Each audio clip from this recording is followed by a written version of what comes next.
You're an investor. So where do you put your money in that world? Well, I want to say, I'm going to answer in two ways. I'm going to say that first,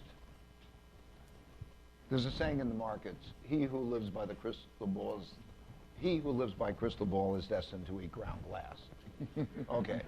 What I mean is, what you don't know is very important relative to what you do know, and for that reason, understanding how to properly balance and diversify a portfolio, and that diversification should be of countries, currencies, and asset classes, is something that's important. For most investors, to make tactical decisions is not going to be the best thing they can do. They'll do that badly.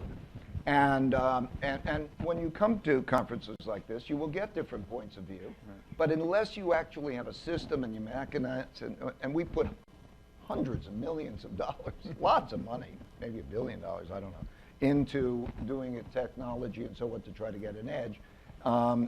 So number one is respect what you don't know and know how to diversify well.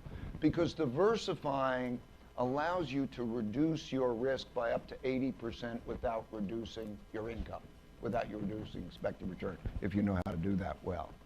Okay, then I think then what you have to do is you have to look at the relative appeal of asset classes.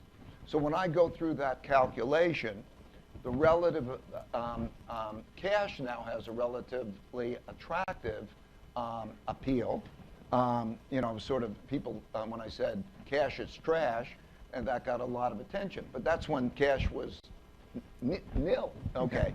Now, when you look at the expected returns for this moment, cash is a relatively attractive asset class at this moment.